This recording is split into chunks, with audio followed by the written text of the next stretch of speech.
కట్టుబట్టలతో ఇస్తారు. ఆడదానికి గౌరవం వెళ్ళిస్తారు. నీకు బొట్టే లేదా ఇంకెక్కడ ఏడిస్తారు? ఫ్రీడమ్ అంటే బట్టలు లేకపోతే ఇంకేంది? మా ఆడవాళ్ళు ఫ్రీడమ్ అంటే ఇంకా ఇంకో ఫ్రీడమ్ ఇవ్వాలి. కానీ మనం తెలంగాణలో ఇక్కడ ఉంటున్నామా?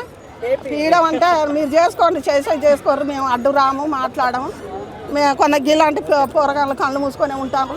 మీరు ఎందుకు వేసుకుంటారని ఎవరన్నా అడుగుతారా? ఏదన్నా జరిగినా అలానే తీసుకుపోతారు, పొక్కలు ఎత్తారు, అయిపోతూనే ఉంది. మీరు మంచిగానే ఉంటుండ్రు కదా. అంటే సమాజంలో చాలా జరుగుతున్నాయి, దేనికి రియాక్ట్ కాలేదు. తను బట్టలు మంచిగా వేసుకోవడం ఎందుకు కరెక్ట్ అంటే దీనికి రియాక్ట్ అయింది, ఎంతవరకు కరెక్ట్ అంటారు? మరి నేను అదే అంటున్నా, ఇంతమందికి రాంది శివాజీ గారిది ఎందుకు పట్టుకుంది? నాకు వద్దు, ఇదన్నీ వద్దు, సమాధానం చెప్పాను. సమాల ఆంటీని నాకు తెలుసు అడ్రస్ కూడా. ఆమెని యూట్యూబ్లో పెట్టి పాప ఒకరోజు ఏడుతుంది. ఆమె కోసం మాట్లాడమని నేను అనుసరితో శివాజీ గారు తప్పు చేస్తే ఆయన తప్పుని మేము సారీ చెప్తాం. ఇంకేంద్రా? ఓకేనా? ఎవ్వరు మాట్లాడద్దు. ఈ ఊనియాలు ఎవరు పెద్ద ఆడికొచ్చి కూడా నేను మాట్లాడతాను. ఏడికైనా వచ్చి మాట్లాడతాను నేను. శివాజీ గారు చిన్నది తప్పు చేసిండు అంతేగాని ఆయనది ఏం తప్పు లేదు. ఇంకా ఎందుకన్నాడు ఆ మాట అంటే ఉన్నోళ్ళకు కొంచెం బుద్ధి రావాలని అన్నాడో ఏమో. ఉన్నోళ్ళు ఇంకోసారి బట్టలు మంచిగా వేసుకొచ్చుకోమని అన్నాడో ఏమో. దానికి ఎట్లారా తప్పు పెట్టేది? ఓకేనా? మంచి కోసమే చెప్పారు కదా. మంచి కోసమే చెప్పిండు. మంచి చెప్పే వాళ్ళు కూడా మాట్లాడకుండా చేస్తున్నారంటే వాళ్ళు మాట్లాడకుండా చేస్తే మాట్లాడే తీరాలి. ఎదుర్కొనేది ఉంటేనే మాట్లాడాలి. మనం ఎదుర్కొనే దమ్ముంటేనే మాట్లాడాలి, లేకపోతే మాట్లాడాలి. శివ మీరు బట్టలు వేసుకుంటేనే మా ఉన్న పిల్లలు చెడిపోవాలని చెప్పు. మరి అది కూడా అనసూర్యకు మేము చెప్తాం.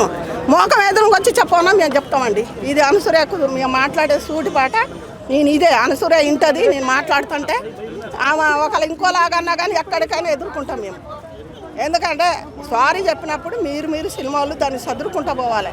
దాని ఇంత పొడుగు రచ్చ చేయొద్దు. శివాజీ గారు ఒక్కటే ఓడ్ అన్నదే చిన్నది. ఆయన కరెక్టే మాట్లాడిండు. కట్టు బొట్టు మన భారతదేశంలో చక్కగా బొట్టు. సరే మీరు బొట్లు పెట్టుకోకరమ్మా. జడలు అయితే అసలు లేనే లేవా, మొత్తం ఈరబోసుకొని వస్తారు. 10 మందిలకు 7 మంది పెద్ద ప్రొడ్యూసర్ డైరెక్టర్లు ఉంటే మొత్తం ఏం లేదు, ఇంతవరకు మూసుకొని వస్తుండ్రు. అయినా కానీ మేము కళ్ళు మూసుకుంటాను, చూస్తాను, అది అయిపోతుంది. నిన్న జరిగిన సంగతి ఇంకా పెద్దదైతే ఏంటి, ఆడపిల్ల బతుకు ఏంటి అని ఆయన ఆవేశంలో అన్నారు. దాన్ని అంత తప్పు పట్టొద్దు. శివాజీ గారు ఒక మాటకు సారీ చెప్పిండు. ఆడికి చెల్లు మహిళా కమిషన్ నోటీసులు ఇచ్చింది శివాజీకి.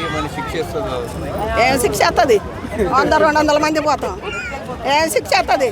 ఏ మహిళా కమిషనర్ నేను మాట్లాడతా. ఆ పిల్లలందరికి అక్కడ ఆడాలని అది చేసినప్పుడు వాళ్ళకి శిక్ష చేయమను, డబ్బున పట్టుకోమని చేయమను. మేము పోతాం. మా అడ్రస్ మా ఫోన్ నెంబర్ ఇవ్వమన్నా మీకు ఇస్తా. ఎందుకు వేస్తుంది? ఏం దొంగతనం చేసిండు ఆయన చెప్పు.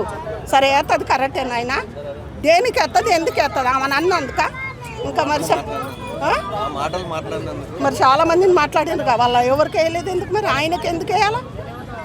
వేయమని మేము అందరం వస్తాం. మేము 200 మందికి 1000 మంది కదిలి వస్తాం. సినిమా ముందా స్టూడియోల ముందా మేము వచ్చి మాట్లాడతాం. అనసూర్య కూడా ఇవన్నీ వినాలే. సరే సారీ చెప్పినందుకు అనసూర్య గారు కూడా చదువుకొని మీరు సినిమా వాళ్ళు ఓకే మంచిగా ఉండు అంతే మేము కోరుకునేది. తెలిసిపోతే ఆయన ఆవేశాలు అన్నాడు. ఆ మాటకి ఈ యూట్యూబ్లో ఆయన ఏడిపించి ఒకవేళ ఆయన సిగ్గుకు పోయేదన్నా చేసుకుంటాడు అనుకో, వాళ్ళ పిల్లలకి వాళ్ళ భార్యకి మా సమాధానం చెప్పుద్దా? చెప్పదు కదా. అందు గురించే శివాజీ గారిని అంటున్నా, ఎవరిదొద్దు. ఆయన ఏందో ఆయన పని ఏందో ఆయన పేరేందో నిలబెట్టుకొని ఉంటే చాలు.